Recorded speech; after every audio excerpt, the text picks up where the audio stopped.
வணக்கம். Welcome to கதை திரட்டு. நம்ம சேனலை இது வரைக்கும் சப்ஸ்கிரைப் பண்ணாதவங்க சப்ஸ்கிரைப் பண்ணுங்க. பக்கத்தில் இருக்கிற பெல் ஐகானை கிளிக் பண்ணி ஆல்ங்கிற ஆப்ஷனை ப்ரெஸ் பண்ணுங்க. ஸோ தட் நான் போடுற கதைகளை உடனுக்குடனே நீங்கள் கேட்கலாம். வாங்க கதைக்குள்ளே போகலாம். காசு வச்சுங்கிறையாம்மா என்ற தூக்கம் கலையாத குரலில் கேட்டபடியே பாயில் புரண்டு படுத்தான் காசி. சுள்ளென்று அடித்த வெயில் அவன் முகத்தில் உரைத்தது. சற்று முன் வீடு வந்து சேர்ந்த ஆதிலட்சுமி அவள் வேலை செய்கிற வீட்டில் இருந்து எடுத்து கொண்டு வந்திருந்த பழைய சோறு, குழம்பு, காய்கறிகளை எல்லாம் வீட்டு பாத்திரங்களுக்கு மாற்றிக்கொண்டிருந்தாள். யமோ என்ற குரல் கொடுத்தபடி வீட்டுக்குள் வந்தாள் காவேரி. சிறிய எவர் சில்வர் தூக்கில் இருந்த டீயை கிளாஸில் ஊற்றி கொண்டிருந்த ஆதிலட்சுமி மகளின் குரல் கேட்டு குடிசைக்குள் எட்டி பார்த்தாள். அவனுக்கு காசு வேணுமா? சம்பாரிச்சு கொண்டாந்து கொட்டி வச்சுங்கிறாரே அந்த மூலையில், அதுல இருந்து ஒரு படி அள்ளி கொடு. காலி டம்ளரையும் டீ தூக்கையும் எடுத்துக்கொண்டு குனிந்து வீட்டுக்குள் வந்தாள் ஆதிலட்சுமி. படுத்திருந்த மகன் அருகே உட்கார்ந்தாள். எந்திரிடா, டீயை ஆறிப்போவது, குடிச்சுக்க. மகனின் தலையை ஆதரவாக கோதிவிட்டாள். வெடியறதுக்கு முன்னாலே எழுந்திருச்சு. நான் இங்கே எலும்ப முறிச்சுங்கிற, எனக்கு ஒரு வாய் டீ தண்ணி இந்தான்னு தருவியா நீ? ராவெல்லாம் ஊரை சுற்றிப்பிட்டு வந்து 9 மணி வரைக்கும் கொரட்டை விட்டு தூங்கிங்கிறாரு கவர்னரு. அவருக்கு உயிந்து உயிந்து உபச்சாரம் பண்ணுறா. அடுப்படியில் இருந்த மண்ணெண்ணெயை எடுத்து கால் விரல் இடுக்கில் இருந்த சேற்று பொன் மீது தடவிய காவேரி பாவாடையிலும் தாவணியிலும் எண்ணெய் கரை பட்டு விடாதபடி ஆடைகளை முழங்காலுக்கு மேலே நகர்த்து விட்டு கொண்டாள். யாரடி உன்னை டீ தண்ணி குடிக்க வேணான்னு சொன்னது? உனக்கும் சேர்த்து 3 டீயா சொம்பை எடுத்தும் போய் நீயே வாங்கியாரது தானே? என்னத்துக்கு இத்தனை உண்டு தூக்கில் 2 சிங்கிள் வாங்கியாந்த என்று சொல்லி நொடித்து கொண்டாள் ஆதிலட்சுமி. ரொம்ப தாராளம் தண்ணி பந்தலுதான், அங்கே பாரு. காவேரி குடிசைக்குள் தொங்கிய ஒயரின் நுனியில் பல்ப் இல்லாமல் இருந்த லைட் பாயிண்டை காட்டினாள். 15 ரூபா ஜாஸ்தியாக கேட்குறாங்கன்னு பல்பை கழட்டி வச்சுங்கிற, அத்தினி வசதி. ரொம்ப தாராளமாக இருந்தா முதல்ல அத்தை போடு. இந்த மொட்டை விளக்க வச்சுக்கின்னு நேத்தெல்லாம் தடுமாறுவ கல்யாணம் கட்டிக்கின்னு போகிற வரைக்கும் அவங்க அக்கா இதே முட்டை விளக்கு வெளிச்சத்தில் தான் ஆக்கி போட்டுக்கின்னு இருந்தா. ஒரு பேச்சு சொல்லி இருப்பாளா?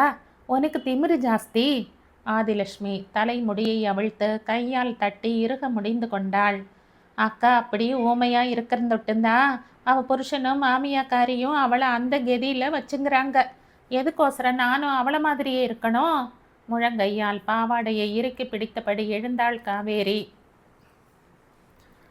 போன தையில் திருமணம் முடித்து வாழப்போன தன் மூத்த மகள் கன்னியம்மாளை நினைத்து கொண்டாள் ஆதிலட்சுமி. மகளின் நினைவிலோ, மகளின் திருமணத்துக்காக பட்டிருந்த கடனின் நினைவிலோ அவள் கண்கள் கலங்கி போயின. எந்திரிப்பா, இன்னைக்கு அப்படியே ஒரு 8 போய் அந்த கன்னிமா பொண்ணை பார்த்துட்டு வா. வாயும் வயிறுமாக்குறா மாவ.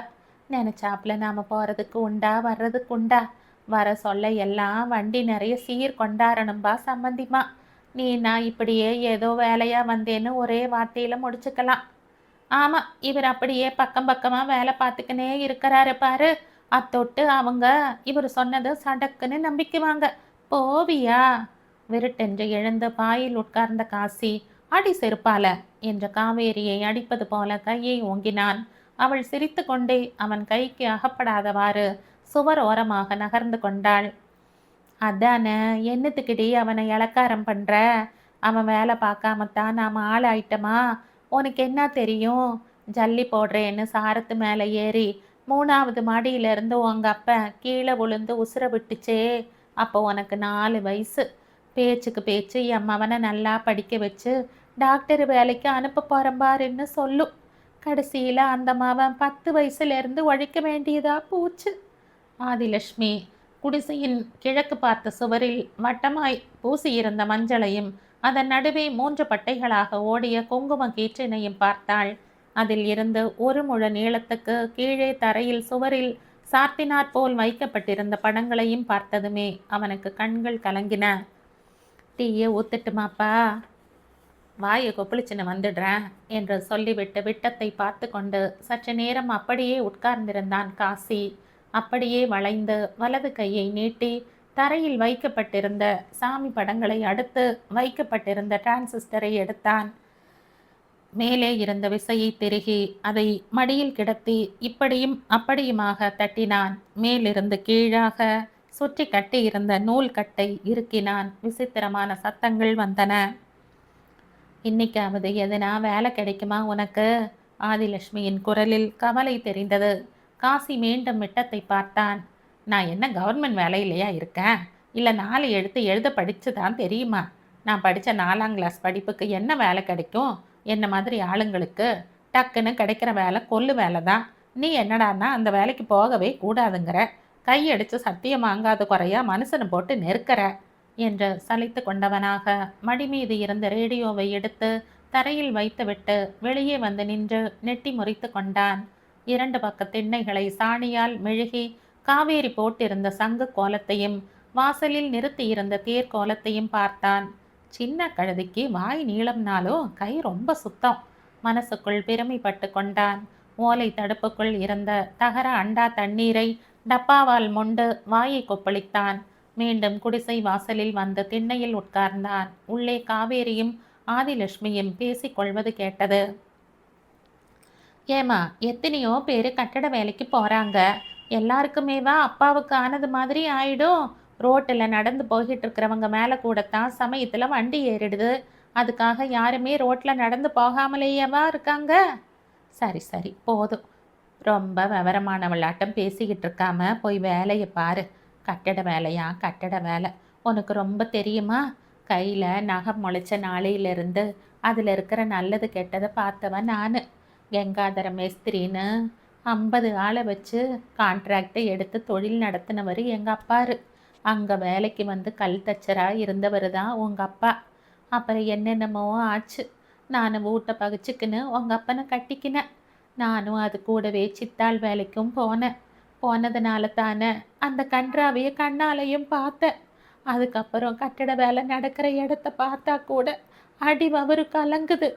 ஆதிலட்சுமியின் குரல் தழுதெடுத்தது. அதுக்கு இல்லைம்மா, உங்கள் அப்பாவை நீயே கங்காதர மேஸ்திரின்னு எத்தனை பெருமையாக சொல்லிக்கிற. அது மாதிரி அண்ணனையும் காசி மேஸ்திரின்னு 4 பேர் சொன்னா எத்தனை கௌரதையாக இருக்கும்? இருக்கும் இருக்கும். அது சரி, 4 நாளைக்கு வேலைக்கு போன சுருக்கில் மேஸ்திரி படம் வந்துடும்னா நினச்சிக்கினேன். வருஷக்கணக்காக ஹெல்ப்பராக இருந்து பெரிய ஆளாகி கொத்தனார் கையில் தாஜா பண்ணி அவரை அப்பான்னு அண்ணான்னு கெஞ்சி கை காசை போட்டு அவருக்கு காப்பின்னும் பீடின்னும் நாஷ்டான்னு வாங்கி கொடுத்து அவங்க பீடி பிடிச்சிக்கின்னு நிற்க சொல்ல கொல்லுருவை எடுத்து கொஞ்சம் கொஞ்சமாக வேலை பழகி அரை கொத்தனாராகி முழு கொத்தனாராகி அப்பால தானே மேஸ்திரி ஆகணும். கொல்லு வேலை இல்லைன்னா என்னப்ப அவன் வீட்லையா முடங்கிக்கு நிற்கிறான். லாரியில் போனான். ஸ்ப்ரே பண்ணேன்னு போன மாதம் ரேஷன் வாங்க துட்டு கொடுத்தான். அப்பால பப்பிங்கோ என்னமோ பண்ணேன்னு துட்டு கொண்டாந்தான். அவனும் 4 வேலை செஞ்சுக்கின்னு தானே கீரா. ஆமாம், புது சினிமா வந்தால் பிளாக்ல டிக்கெட் கொடுத்தான் விற்குது. இதெல்லாமா ஒரு தொழில்? மவனுக்கு கல்யாணம் பண்ணணுங்கிறியே, பொண்ணு கேட்குற இடத்துல சொல்லுவியா? என் மவனுக்கு பெர்மனெண்ட்டாக ஒரு தொழிலும் இல்லை, 4 தினசும் வேலையும் செய்வான்னு. அடடா, ரேடியோவை போட்டால் பாட்டா கேட்குது. உங்கள் 2 பேர் அழவும் தான் பெருசாக்குது. காசி மூலையில் இருந்து பெட்டிக்குள் இருந்த சட்டையை உதறி போட்டு கொண்டு கிளம்பினான். ஆதிலட்சுமியின் டீயை பதமாக ஆற்றி அவனிடம் நீட்டினாள். காசு எதனா கீதாம்மா? ஆதிலட்சுமியிடம் கேட்டான். இப்போ உனக்கு காசு எதுக்கு? அதட்டாத குறையாக கேட்டாள் காவேரி. போகிற வழியில் புதுசாக பங்களா கட்டி போட்டுக்கிறாங்க, அதை வாங்கிறதுக்கு. ஆதிலட்சுமி இடுப்பில் செருகி இருந்த சேலையில் இருந்து முடிச்சை அவிழ்த்து அவன் கையில் சில்லறையை வைத்தாள். ஐயோ, 3 ரூபா, அப்படின்னா 12 இட்லி. எம்மாடி! காவேரி விளையாட்டாய் கூவினாள். எங்களுக்கெல்லாம் பழையது, இவருக்கு மட்டும் சுட சுட இட்லி. செல்லமாய் சிணுங்கினாள். சீ கழுத, வாயமோடு என்ற மகளை அதட்டியவள். நீ புறப்படு, அவரு ரொம்ப தின்னுட்டு போ. வடகரி இருந்தா வாங்கிக்க. துட்டு பத்தலைனா இட்லிக்கார சின்ன தாயக்கால கணக்கு வச்சுக்க சொல்லு. அப்படியே சாயங்காலமாக கொஞ்சோண்டு பூவும் மிக்சரும் வாங்கிக்கின்னு போய் கொடுத்துட்டு அந்த கன்னியம்மா பொண்ணை பார்த்துட்டு வா என்றாள். அந்த வார்த்தைகளை கேட்டதும் சற்றே தயங்கிய காசி எதையோ சொல்ல நினைத்தவன் சொல்லாமல் வீட்டை விட்டு கிளம்பினான். நடந்து போகிற மகனை பூரிப்போடு பார்த்து கொண்டே நின்றாள் ஆதிலட்சுமி. அப்படியே அவங்க அப்பனை உரிச்சுக்குன்னு வந்தாப்புல, அதே கருப்பு, அதே ஒசரம், அதே மாதிரி சிலுத்துக்கிட்டு நிற்கிற கோர முடி. அப்பப்போ மோட்டு வளைய பார்த்துக்கினே உட்காந்துக்கிறான். என்ன கவலையோ என்னமோ. என்னதான் பெத்த தாய் ஆசையா பாசமா இருந்தாலும் அது வயசுக்கு ஆறுதலா பக்கத்துணையா இருக்க முடியுமா? இந்நேரம் அவங்க அப்பா உசுரோட இருந்தா இவனுக்கும் ஒரு கண்ணாலத்தை பண்ணி இருக்காதா? ஆதிலட்சுமியின் மனம் எதையோ எண்ணி குழம்பியது. ஆதிலட்சுமி திண்ணையில் வந்து உட்கார்ந்தாள். காவேரி அடுப்புக்கு எதிரே இருந்த செட்டியார் அம்மா வீட்டு பாத்திரங்களை கழுவ வெளியே எடுத்து வந்தாள். ஆதிலட்சுமியின் மனம் மகனின் கல்யாண பிரச்சனையில் மூழ்கி போயிருந்தது. காசியின் வயசுக்கு பொருத்தமாக இருந்த தன் நாத்தனார் மகளை நினைத்து கொண்டாள். அந்த நாத்தனாரையும் அவளுக்கு பின்னால் வரிசையாக பிறந்திருந்த மற்ற மூன்று பெண்களையும் கரையேற்றுவதற்கு தன் கணவன் பட்ட கஷ்டங்களை நினைத்து பார்த்தாள். இப்போது எல்லோரும் இவர்களை விட வசதியாகவே இருக்கிறார்கள். அதனால் தானோ என்னவோ அண்ணன் போனதையே ஒரு சாக்காக வைத்து கொண்டு இந்த குடும்பத்தோடான எல்லா உறவுகளையுமே கத்தரித்து கொண்டு விட்டார்கள். சாதாரணமாக கல்யாணம் துக்கம் என்று எங்காவது பார்த்து கொண்டால்தான் உண்டு. 8-10 வருஷங்களாகவே அப்படித்தான். அதனால் தான் அவர்கள் முறை பையனான காசியை லட்சியம் செய்யாமல் வெளியே சம்பந்தம் செய்து கொண்டது. ஆதிலட்சுமிக்கோ காசிக்கோ பெரிய விஷயமாக படவில்லை. ஆதிலட்சுமிக்கு தன் அண்ணன் மகளை தன் வீட்டுக்கு மருமகளாக கொண்டு வந்து விட வேண்டும் என்ற ஆசை. காசிக்கும் அந்த ஆசை இருந்தது. வெளிப்படையாக சொல்லவில்லையே தவிர அந்த பெண் கோவிந்துவுக்கும் கரூர் ரெஸ்டாரண்ட் வாசலில் பெட்டிக்கடை வைத்திருந்தவனுக்கும் கல்யாணம் நடந்ததில் இருந்து காசி சோர்ந்து போய்விட்டான். ஆதிலட்சுமி தனக்குத்தானே சமாதானம் சொல்லி கொண்டாள். இவ என்ன, இவ பெரிய ரம்ப, இவளையெல்லாம் தூக்கி முழுங்குறாப்புல ஒரு பொண்ணா பார்த்து உனக்கு இந்த வருஷத்துக்குள்ளாரவே கல்யாணம் பண்ணி வைக்கிறேன் பாரு.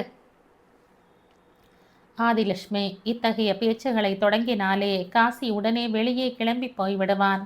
அவன் மனதில் என்ன நினைப்போ? ஒருவேளை காவேரிக்கு முதலில் கல்யாணத்தை பண்ணிவிட வேண்டும் என்று நினைக்கிறானோ? அதுவும் சரிதான். ஆனால் அவள் இவனை விடவும் ரொம்ப சின்னவள் தானே.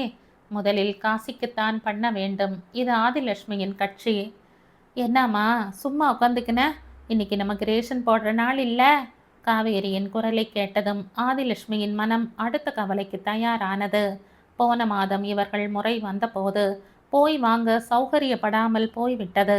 அன்று சாயங்காலம் வீடு வந்து ஓட்டமாக ரேஷன் கடைக்கு போயும் உபயோகப்படவில்லை. அதற்குள் கடையை அடைத்துவிட்டு போய்விட்டிருந்தார்கள். ரேஷன் கடையில் வாங்குகிற 12 கிலோ அரிசியே மாதம் முழுவதற்கும் வருவதில்லை.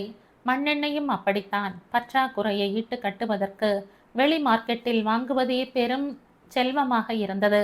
இத்தனைக்கு மண்ணெண்ணெய் ஸ்டாக் இல்லை என்ற கடையில் அறிவிப்பு பலகை எதுவும் இருக்காது. சில கடைகளில் தகரம் மின்னுகிற பழைய கரும் பலகையில் ஈர சாக்பீஸால் எழுதப்பட்ட விலைப்பட்டியல் 1 லிட்டர் மண்ணெண்ணெய் 4.5 ரூபாய் என்று அறிவிக்கும். ஆனால் கடை முதலாளி 9 ரூபாய்க்கான சில்லறையை காட்டினால்தான் 1 லிட்டர் மண்ணெண்ணெயை கண்ணில் காட்டுவான். இந்த நிலைமையில் ரேஷனை விட்டுவிடவும் முடியாது. கைவசம் இருந்த பணத்தை காசி வாங்கி கொண்டு போயிருந்தான். இல்லாவிட்டாலும் அதில் 10 லிட்டர் மண்ணெண்ணெய் வாங்கிவிட முடியாது. கொத்து காலிட்டு அமர்ந்தபடி பாவாடையை முழங்கால்களுக்கு இடையே செருகிய நிலையில் பாத்திரங்களை கழுவி கொண்டிருந்த காவேரியின் கால் கொலுசு ஈரம் பட்டு பளபளத்தது. வீட்டில் இருந்த மற்ற நகைகளைப் போல அதுவும் எப்போதோ அடகுக்கு போயிருக்க வேண்டிய பொருள்தான். ஆனால் காவேரி தானாகவே சிறுக சிறுக சம்பாதித்து சேர்த்து வைத்திருந்த காசில் ஆசையாக வாங்கியது என்பதால் அதை கேட்க ஆதிலட்சுமிக்கு மனம் வருவதில்லை. ஆனால் இன்றைக்கு காவேரி நவரு, நான் விளக்குறேன். இல்லை, உங்கள் அண்ணன் சுட சுட இட்லி சாப்பிட போகிறான்னு சொல்லி நீயும் ஆசைப்பட்டுக்கினியே. நீயும் போய் இட்லிக்காரம்மா கையில் வாங்கி அந்த துண்ணை சோத்தில் தண்ணி ஊற்றி வச்சு மத்தியான வெயில் வேலைக்கு துண்ணலாம். என்னடா இது, முந்தானையில் முடிச்சு வச்சிருந்த காசை அண்ணனுக்கு கொடுத்ததுமே முந்தானையை அவுத்து உதறிப்புட்ட. அண்ணனையே கையில் இருக்கிற காசு பத்தலைன்னா கடையில் கடன் சொல்லிவிடுன்ன. இப்போ என்ன வேற போய் கடன் சொல்லி வாங்க துண்ண சொல்கிறியா? காவேரி ஈர கைகளை பாவாடையில் துடைத்து கொண்டாள். பாவாடையின் கீழ் விளிம்பு நைந்து நாராக போயிருந்தது. அதில் இருந்து தொங்கி தரையை தொட்டு கொண்டிருந்த நூல் கொத்தை உருவி எறிந்துவிட்டு தலை நிமிர்ந்தாள். ஆதிலட்சுமியின் பார்வை தன் கால் கொலுசுகளில் படிந்து நிற்பதை கவனித்தாள் காவேரி. தண்ணீரில் வெளுத்த பாதங்களின் மேல் அவளுடைய நிறத்துக்கு அந்த வெள்ளி கொலுசு எவ்வளவு பாந்தமாக இருக்கிறது என்று எண்ணியது ஆதிலட்சுமியின் மனம். காவேரி, வர வாரம் முழுசுக்கும் உங்கள் அண்ணனை ஏதோ கம்பெனியில் ஸ்ப்ரே வேலைக்கு வர சொல்லியிருக்காங்களாம். அப்போ எப்படியும் கைக்கு காசு வரும். கட்டாயமாக மீட்டுடலாம். நீ போய் பாப்பா கடையில் கொலுசை வச்சு 150 ரூபா வாங்கிக்கணும் வா. 175 ரூபா கேளு. அப்பத்தான் 150 ரூபா நிற்கும். காவேரி மறுத்து பேசிவிட போகிறாள் என்று அஞ்சியவள் போல ஆதிலட்சுமி தொடர்ந்தாள். வரப்ப அப்படியே உன் காலு புண்ணுக்கு மருந்து வாங்கியாந்துடு. காவேரி கால்களை தரையில் உதைத்து கொண்டாள். போமா, நான் என் கொலுசை தரமாட்டேன். நீ இப்படித்தான் காசு வரும் வரும்னு சொல்லி எல்லாத்தையும் அடவு கடையிலேயே கொண்டு போய் வச்சிடுவேன். இல்லடி, இந்த வாட்டி நிச்சயமா வர்ற வாரத்தில் என் தலையை அடமானம் போட்டாவது வாங்கி தந்துடுறேன். என்னான்னு கேளு. நாளை மறுநாள் உங்கள் அண்ணனுக்கு கண்ணாலம் பேச சிந்தாதிரிப்பேட்டையிலேருந்து ஆளை இட்டாரேன்னு இட்லிக்கார சின்னத்தாயக்கா சொல்லிங்குது. அவங்க வர சொல்ல சர்க்கரை கிருஷ்ணாயில்னு நாளும் நிறக்க இருந்தால் தான் சட்டுன்னு ஒன்று செய்யலாம். சொம்பில் சாக்ரின் டீயை வாங்கியாந்து தந்தா நல்லாவா இருக்கும். பொண்ணை பெற்ற ஆள் வேற எங்கேயோ இங்கிலீஷ்காரன் கம்பெனியில் 40 வருஷமாக வேலை பார்க்குதான். அந்த பொண்ணு கூட 8ஆம் கிளாஸோ 10ஆம் கிளாஸோ படிச்சுங்குதான். அதுக்கு தக்கனையா நம்ம நடந்துக்கினா தானே மறுவாதி. மகளை கெஞ்சினாள் ஆதிலட்சுமி. அப்போ நீ உன் மூக்குத்தியை கொண்டு போய் வையி. மகள் சொல்வதை கேட்ட பிறகுதான் தான் போட்டு கொண்டிருந்த மூக்குத்தியும் தங்கம்தான் என்கிற பிரக்ஞை வரப்பெற்றவளாக ஆதிலட்சுமி அதை தொட்டு பார்த்து கொண்டாள். யாரும் தங்கமாக இருக்கும் என்று யூகித்து விட முடியாத அளவில் எண்ணெய் இறங்கி அது அழுக்கு மூடி கருப்பேறி போயிருந்தது. சொன்னா கேளு புள்ள, இதை வித்தா கூட 100 ரூபா தேராது. எல்லாம் தேரும், நீ கழட்டி கொடு, நான் போய் வாங்கியார. யாருடி இத்தனோண்டு பொட்டுக்கு 150 தருவான்? எல்லாம் தருவான். நான் போய் டீ வாங்கியாரேன்னே. அந்த கடையில் பரோட்டா போடுறானே ஒரு ஆள், அந்த ஆள் என்கிட்ட நிறைய தடவை சொல்லி இருக்கு. காவேரி, உனக்கு என்ன கஷ்டம்னாலும் என்கிட்ட வா. நான் உனக்கு என்ன வேணும்னாலும் தர்றேன். உனக்காக என்ன வேணும்னாலும் செய்கிறேன்னு. காவேரி கொலுசு திருகாணியை சரி பார்த்து கொண்டாள். தருவான் தருவான். தொடப்பக்கட்டையை எடுத்துக்கினேன்னா தெரியும். இன்னா வேணும்னாலும் தருவாராமா. இவர் பெரிய மைசூர் மகாராஜா. இந்தா, நீ ஒன்றும் உன் கொலுசு தர வேணாம், நீயே போட்டுக்க. ஒன்று சொல்லி போடுறேன் கேட்டுக்க. இனிமே நீ அந்த கடப்பக்கமே போகக்கூடாது. போனாலும் அந்த பொராட்டாக்கார ராஸ்கோலு கையில் பேசக்கூடாது. உங்கள் அண்ணன் காதில் இந்த பேச்சு விழுந்தா கொலையே விழும். ஆமாம். பாத்திரங்களை எடுத்துக்கொண்டு குடிசைக்குள் நடந்தாள் ஆதிலட்சுமி. ஐய, இப்போ என்னம்மா சொல்லிட்டேன், கொலை கிளன்ற? வாசக்காலின் மேல் சாய்ந்தபடி கேட்டாள் காவேரி. அதுக்கில்லடி, வாங்க வயசு பண்ண கடைக்கு அனுப்பிச்சா போனமா வந்தமான்னு இருக்கணும். அத்தை விட்டுட்டு அவன் கையில் உனக்கு என்ன பேச்சு? அவன் யாரு, நாம யாரு? இவன் என்ன உனக்கு இன்னா வேணும்னாலும் பண்ணுறது? அப்போ நாங்கள்லாம் என்னத்துக்கு இருக்கிறோம்?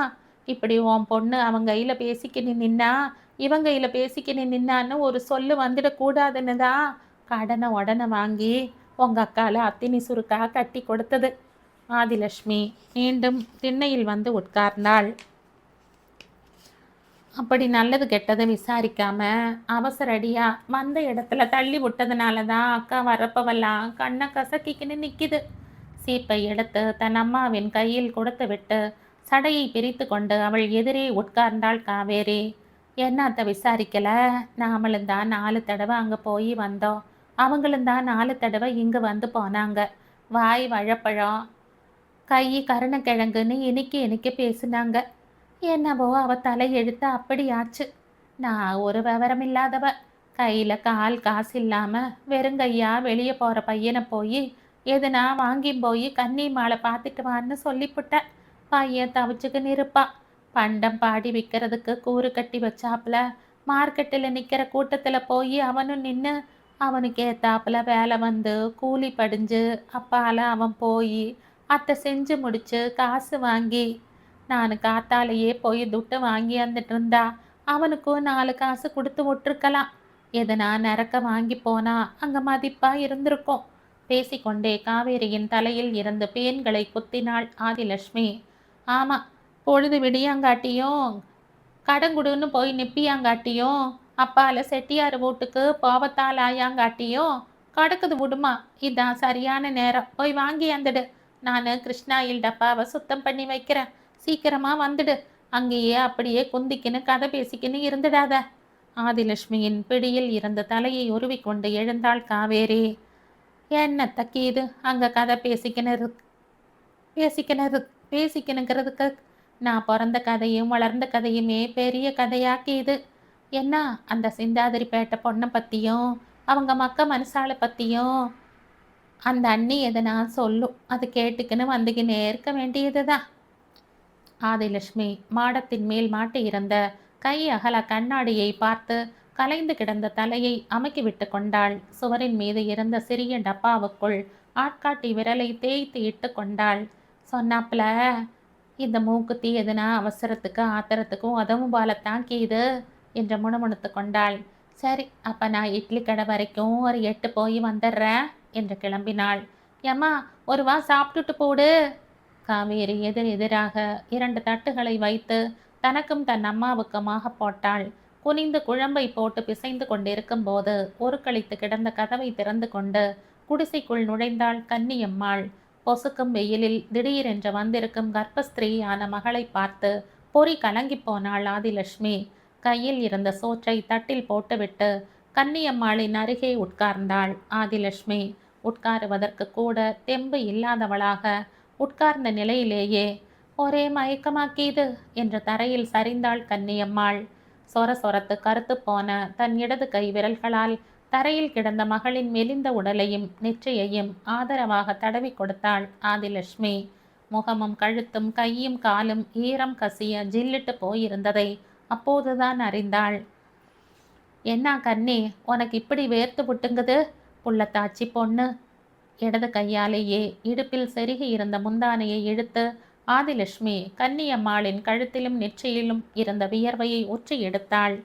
நீ ஒண்ணுமா, வந்ததும் நடந்து வந்த களைப்பு தீரட்டும்னு அக்கா கை கால மூஞ்சி எல்லாம் கழுவிட்டு வந்திருக்குது என்று தன் அம்மாவை சமாதானப்படுத்தினாள் காவேரி. கண்களை மூடி தரையில் படுத்திருக்கும் கன்னியம்மாளின் தலை மாட்டில் உட்கார்ந்தாள். எக்கா, இந்த கண்ணமொழி தலையை தூக்கு, ஒரு வா தண்ணி குடி, குடிக்கா சரியா போடும். மூடிய கண்களை திறக்காமலே வேண்டாம் என்று தலையை அசைத்தாள் கன்னியம்மாள். வாந்தி வந்துரும். ஒரு வாய் தண்ணீர் உள்ளே இறங்கினாலும் உடனே வாந்தி வந்துவிடக்கூடும் என்று அவள் பயந்தது தெரிந்தது. காவேரி, போய் ஒரு சின்ன வெங்காயத்தை எடுத்தா, வெறுந்தண்ணி வானா, நீன் தண்ணியில் உறக்கிறாப்புல உப்பை போட்டு கொண்டா. காவேரி கொடுத்த வெங்காயத்தை உரித்து கிள்ளி தரை மீது வைத்து மூடிய கையினால் ஒரு நசுக்கு நசுக்கி சுருண்டு படுத்திருந்த மகளின் மூக்குக்கு அருகே வைத்தாள் ஆதிலட்சுமி. சற்று நேரத்தில் சீராக மூச்சு விட ஆரம்பித்தாள் கன்னியம்மாள். இதை ஒரு வா குடிக்கா, தெம்பா இருக்கும். கன்னியம்மா தலையை தன் தோள் மேல் சரித்து சாய்த்து கொண்டு நீர் ஆகாரத்தை குடிக்க வைத்தாள் காவேரி. குடித்து முடிந்ததும் மீண்டும் படுக்க முயன்ற கன்னியம்மாளை தடுத்து நிறுத்தினாள் ஆதிலட்சுமி. வாவத்துக்கு எதுனா தின்னுட்டு உடனே தரையில் சாயக்கூடாது. சித்த நேரம் சமாளிச்சுக்கின்னு உட்காரு, சரியா போடும். போமா காவேரி, நீயும் போ, 2 பேரும் சாப்பிடுங்க. சோத்துல எதனா உளுந்துட போவது. காவேரி எழுந்து போய் 2 சாப்பாட்டு தட்டுகளை எடுத்து கொண்டு வந்து வைத்தாள். கன்னியம்மாளின் மேல் வைத்த பார்வையை மாற்றாமலே தட்டில் இருந்த உணவை உருட்டி சுவை தெரியாமலே விழுங்கினாள் ஆதிலட்சுமி. உனக்கு ஒரு தட்டு போடட்டுமாக்கா? ஒரு வாத்து உண்ண, குழம்பு ஜோராக்கிது. சப்பு கொட்டினாள் காவேரி. இப்போ வானாண்டி, வர சொல்லவே கொட்டிக்கின்னு தான் வந்த. சின்ன குழந்தை இழுத்தாந்து வச்சுங்கிறானே அந்த மூளை வீட்டு கடைக்காரம் அவளை, அது சுத்த விவரம் இல்லாதது. தானே ஓடியாந்துடுச்சு. கேட்பாரும் இல்லை மேய்ப்பாரும் இல்லை. எங்கள் மாமியாக்காரி அது போட்டுக்கின்னு வந்த நகையை ஒவ்வொன்றா எடுத்து ஏப்பம் விட்டுங்கிறா. நேற்று தான் அந்த புள்ள செயினை எடுத்து போய் வச்சாங்க. உடனே கையில் காசு தாராளமாயிடுச்சா. காத்தாலங்காட்டியும் நண்டு வறுத்து பூரி கிழங்கு பண்ணி ஒரு பொடி பிடிச்சுங்க. நானும் 2 பூரி தின்னுட்டு தான் வந்தேன். ஒரு நிதானத்துக்கு வந்திருந்த கன்னியம்மாள் தெளிவாக பேசினாள். அந்த பொண்ணை விவரம் இல்லாதவங்கறையே ஈயத்தை பார்த்து இழிச்சிச்சான் பித்தளை நாப்பில். நீ இன்னாவோ ரொம்ப சுதாரிப்பாக இருக்கிறவளாட்டம். அந்த வீட்டுக்கு வாழ போன மக்கா மாசமே ஜிமிக்கியும் மோதிரத்தையும் பறி கொடுத்தவ இல்லையா நீ? ஆதிலட்சுமி அங்கலாய்த்தாள். கீழே கிடந்த வெங்காயத்தை எடுத்து முகர்ந்து பார்த்து கொண்டாள் கன்னியம்மாள். ஏன் ஜிமிக்கியையும் மோதிரத்தையும் எங்கள் மாமியால் எடுத்துக்கிச்சு இல்லையே. என்னமோ மேலே விஷயத்துக்கு செலவுக்கு இதுன்னு இதுதானே எடுத்துக்கிச்சு. என்று தன் புருஷனை குறை சொன்னாள் கன்னியம்மாள். சரி, அப்புறம் என்னாச்சு? வேலை விஷயமா எதுனா உருப்படியா நடந்துச்சா? மாமா நகையை மூட்டு உங்க கையில கொண்டாந்து கொடுத்துடுச்சா? வெடுக்கென்று கேட்டாள் காவேரி. என்னத்தை வச்சு நகையை மூட்டு கொடுக்கறது? இது சோறு துண்ண வீட்டுக்கு வர நேரம் போவ மிச்ச நேரம் எல்லாம் கட்டு வெட்டுக்கு சிக்காம சிநேகத்துக்காரங்களோட செட்டு சேர்த்துக்குன்னு தெரியுது. கேட்டா மட்டும் கோவம் பொத்துக்குன்னு வந்துடுது. இல்லாட்டி நமக்கு புரியாத மாதிரி எதனா சொல்லி வாயை அடைச்சுப்படுது. அதை இப்படி அடைச்சுப்படுவா? கேட்குற விதத்துல கேட்கணும். ஆதிலட்சுமி சாப்பிடுவதை நிறுத்திவிட்டு கன்னியம்மாளை பார்த்தாள். சரி, நீங்கள்லாம் ரொம்ப சாமர்த்தியக்காரங்க. சலிச்சு போய் வீட்டுக்கு வந்தவளை வந்ததும் வராததுமா கொக்கி போட்டு மடக்கி மடக்கி கேள்வி கேட்குறீங்க. கட்டி கொடுக்கறதுக்கு முன்னாடி மாப்பிள்ளை எப்படி, மாமியா எப்படி, மக்க மனசா எப்படின்னு நாளையும் விசாரிச்சிருக்க வேண்டியது தானே? எனக்கு கண்ணாலம் கட்டி வைங்கன்னு நானா வந்து உங்ககிட்ட கேட்டேன்? ஊரில் தெருவில் இருக்கிறவங்க கேட்குற வெறும் கேள்விக்கு பயந்துக்குன்னு என்னை பாழுங்கணத்தில் தள்ளி புட்டீங்க. கன்னியம்மாளின் கண்கள் நிறைந்தன. என்ன புள்ள பேசுகிற? நீயும் தானே இந்த படலாண்டு குந்திக்குன்னு கேட்டுன்னு இருந்த? ஏதோ எலக்ட்ரிக்கல் வேலை செய்யறான் என் மவன். மாதம் 1000 ரூபாய்க்கு மேலே சம்பாதிக்கிறான். வீட்டு செலவுக்கு 500 ரூபா தருவான். மிச்சத்தை தான் செலவு போவ அப்படியே பேங்க்கில் போட்டு வைப்பான்னு சொல்லலையா உங்கள் மாமியாக்காரி? ஆதிலட்சுமி மூக்கை உறிஞ்சி கொண்டாள்.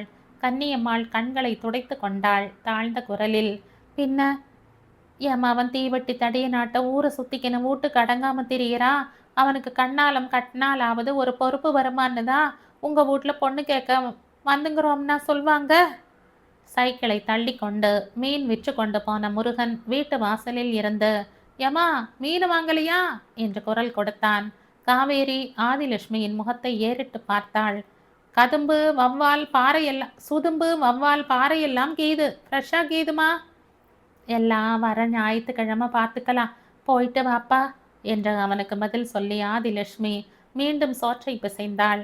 விசாரிச்சா மட்டும் இன்னா தெரிஞ்சிட போகுது. நல்ல பையம்மா, ஒரு சிகரெட்டு பீடி வெத்தலை பாக்கு பழக்கம் கிடையாதுன்னு சர்டிஃபிகேட்டு கொடுத்தவளுங்க. இன்னைக்கு போய் கேட்டா பையன் பழக்க வழக்கம்தான் கண்ணில் படும் அத்தை சொன்னோம்.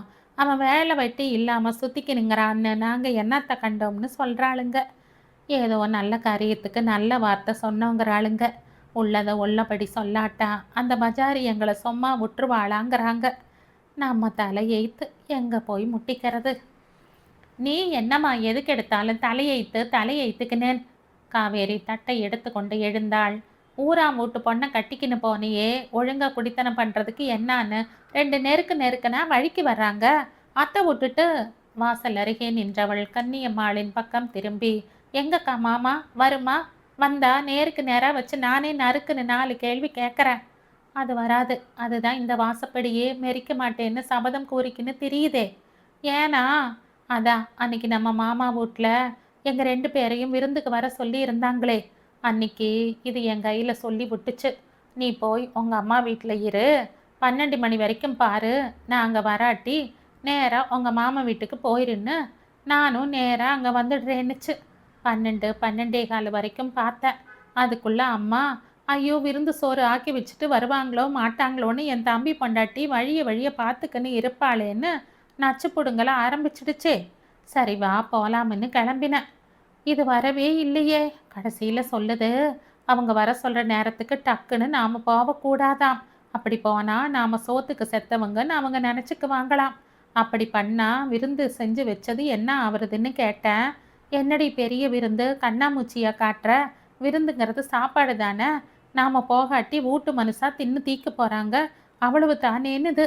அன்னையிலிருந்தே கோபம். உங்கள் மாமா வீட்டில் உன்னையும் என்னையும் விருந்து கழிச்சாங்களா, உங்கள் அம்மாளையும் உன்னையும் அழிச்சாங்களா, அது இதுன்னு பிடிச்சிக்கிச்சு. நீண்ட நேரம் பேசிவிட்ட களைப்பில் கன்னியம்மாளை ஓய்ந்தாள். பெருமூச்சு விட்டாள் ஆதிலட்சுமி.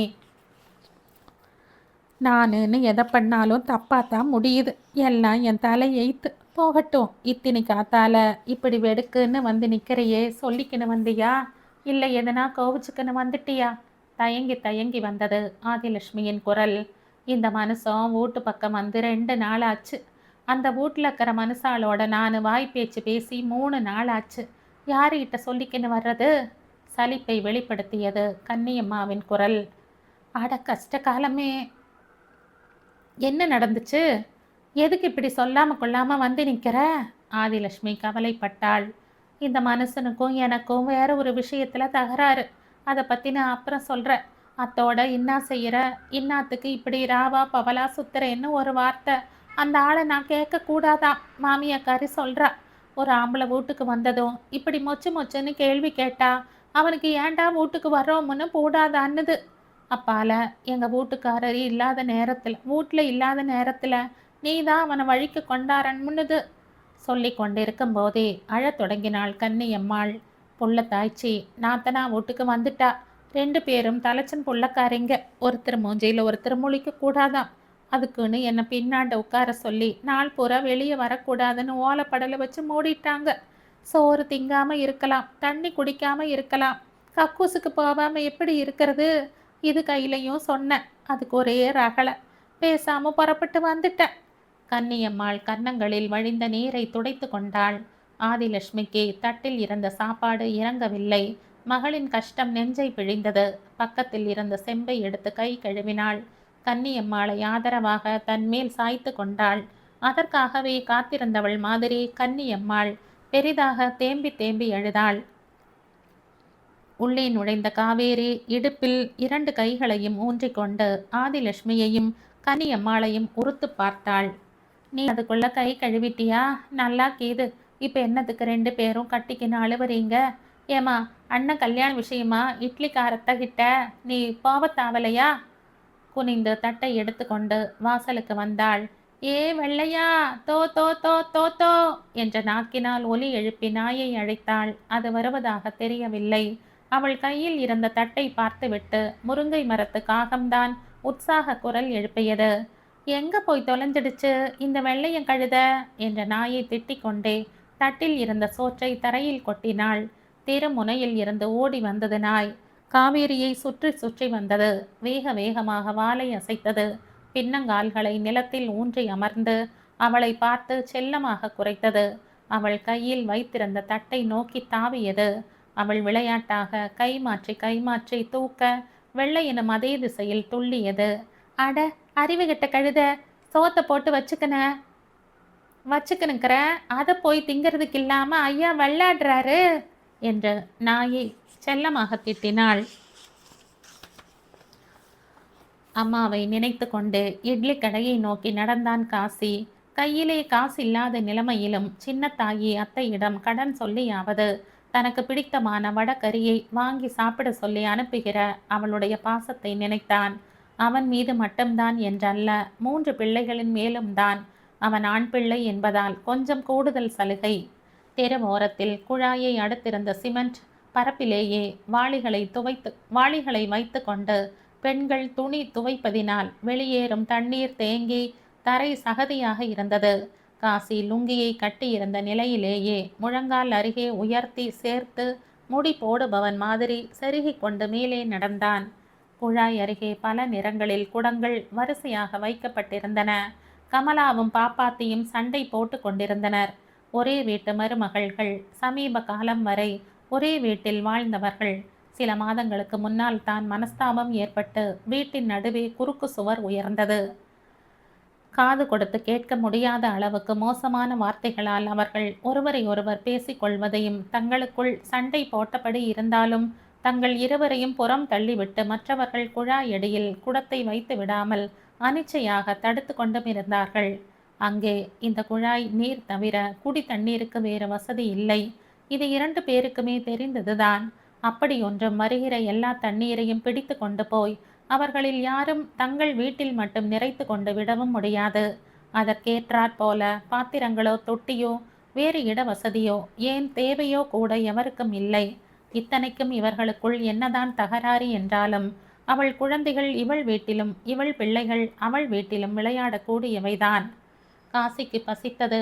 தொடர்ந்து நடந்தான். குழாயடியில் சண்டை என்று வந்துவிட்டால் அம்மாவும் ஜல்லிக்கட்டு காளை மாதிரிதான். கடந்த சில மாதங்களில் தான் அவள் உடல் மிக தளர்ந்து விட்டிருந்தது. வயிற்று வலியால் சாப்பிடவே பயந்தாள். அரை வயிற்று ஆகாரத்தை சாப்பிட்டு அதனாலேயே மேலும் பலவீனமாகிக் கொண்டிருந்தாள்.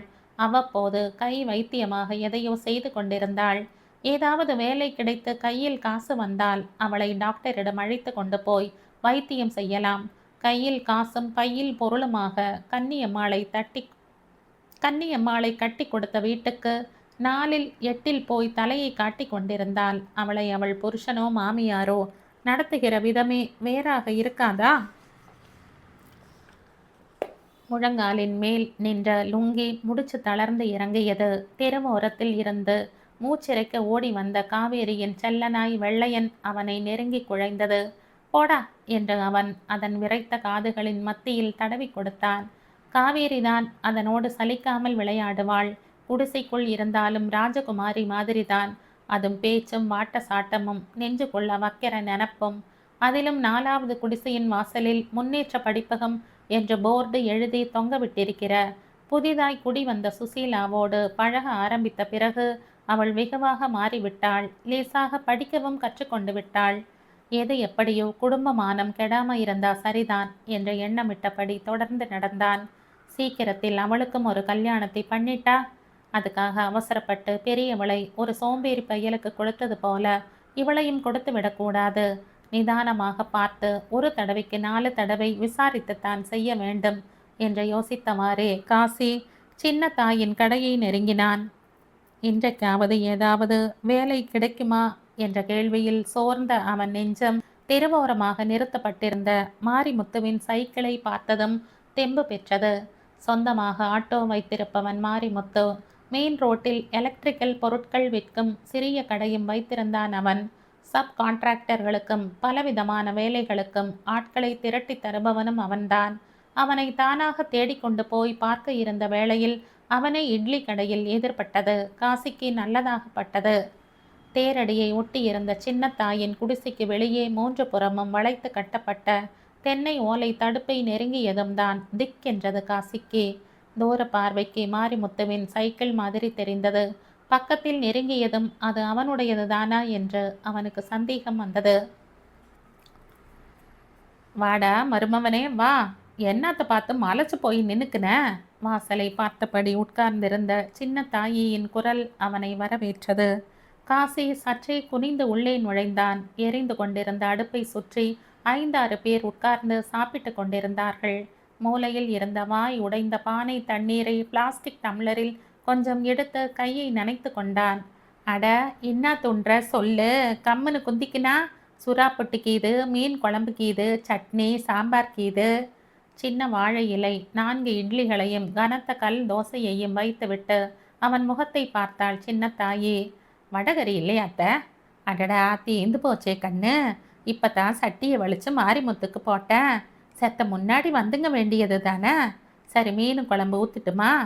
கிட்டத்தட்ட இட்லி அளவான மீன் தலையை கரண்டியால் எடுத்து அவன் இலையில் வைத்தாள் சின்ன தாயே. எதிரில் உட்கார்ந்து சாப்பிட்டு கொண்டிருந்தவர்கள் காரசாரமாக அரசியல் பேசி கொண்டிருந்தார்கள்.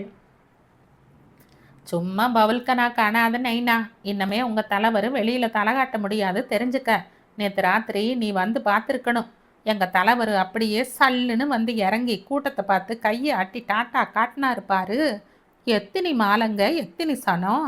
அப்படியே கூட்டம் சொக்கிடுச்சு. கழுத்தில் விழுந்த மாலையை கூட்டத்துக்குள்ளே வீசினாரு பாரு. அவர் தொட்ட மாலையாச்சா அப்படியே மொச்சுக்குனாங்க ஜனங்க. என்னமோ உங்கள் தலைவர் அத்தை சொன்னார் இத்தை சொன்னாருங்க. நீயே எங்கள் தலைவர் ஒன்றுமே சொல்ல வேணா, சும்மா வந்து அப்படி ஒரு பார்வை பார்த்தா போதும்.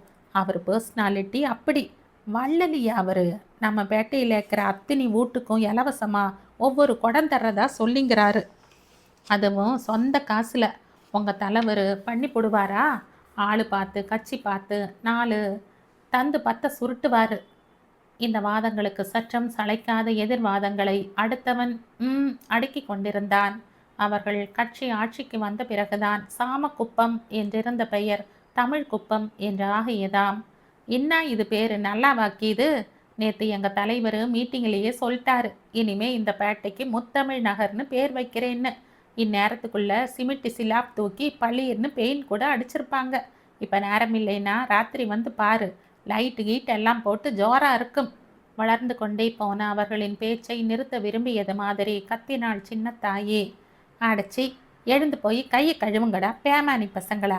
குழாயிங்கீழ முழங்கால் வரைக்கும் தண்ணி நிற்கிது. அதுக்கு மேலே செங்கல் அடுக்கி குடத்த வைக்கிறோம். அங்கே போடுங்களே சிமிட்டிய. ரோட்டில் விளக்கு கீதா. ஒரே வாரத்தில் போடுது. அங்கே போடுங்களேண்டா லைட்டை. பேசுகிறானுங்க பேச்சு. சின்ன தாயின் சத்தத்தால் அடங்கியது பேச்சு. மேலும் 2 தோசையையும் சுறா புட்டையும் வாங்கி சாப்பிட்டு விட்டு வெளியேறினார்கள். ஆச்சு, கடையை கட்டிட்டு உன் கல்யாண விஷயமா சிந்தாதிரிப்பேட்டை போற.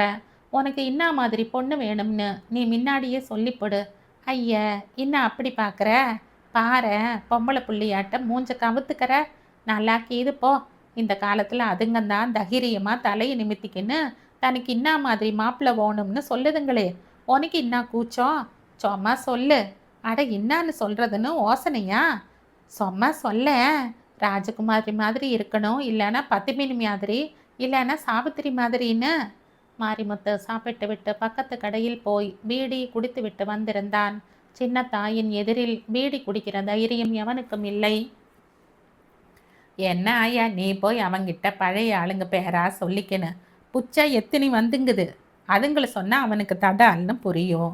என்ன பிரதர் நான் சொல்கிறது என்ற மாரிமுத்து காசியின் தொடைகளில் தட்டினான். அவன் கையை விலக்கி விட்டான். காசி, அண்ணன், இன்னைக்காச்சும் எதுனா வேலை கிடைக்குமா? ஒரு நிமிஷத்துக்கு முன்பு வரை மகாராஜாவாக இருந்தவன் இப்போது சட்டென்ற மாரிமுத்துவின் முன் கை ஏந்தி பிச்சைக்காரனை போல நிற்பதாகப்பட்டது.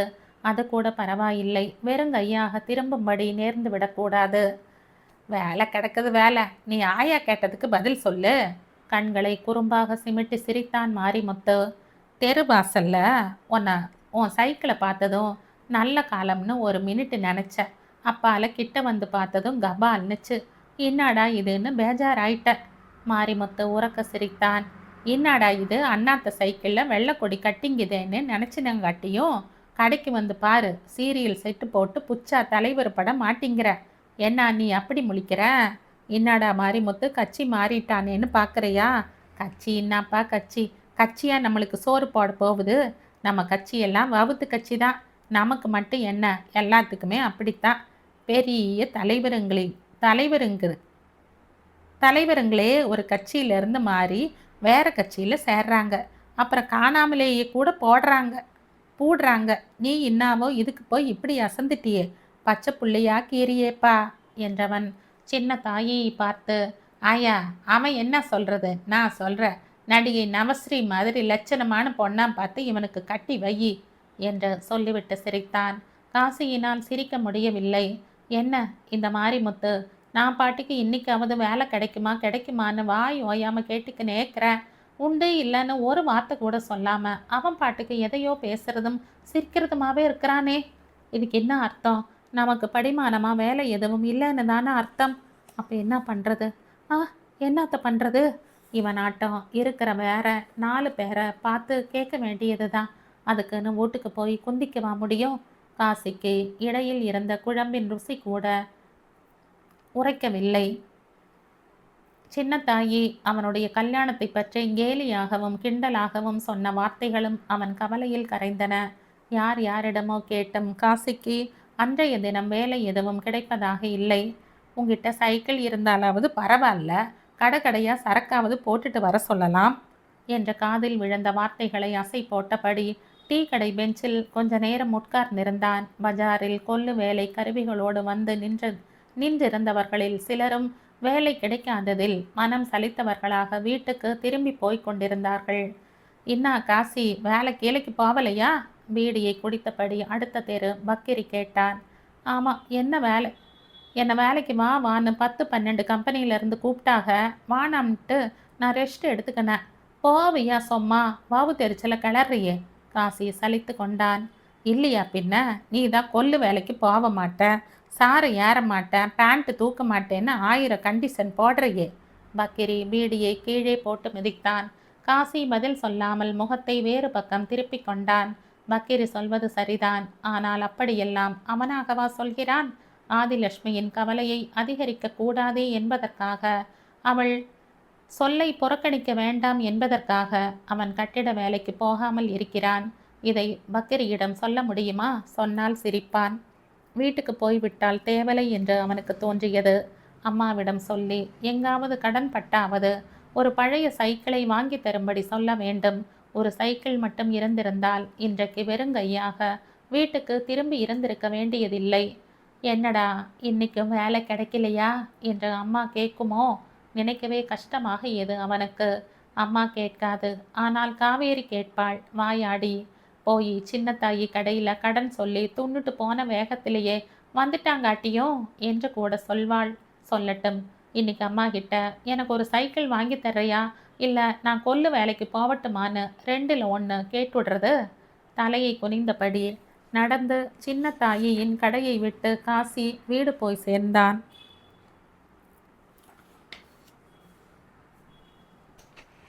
இந்த கதையின் தொடர்ச்சியை அடுத்த பதிவில் கேட்கலாம். நன்றி.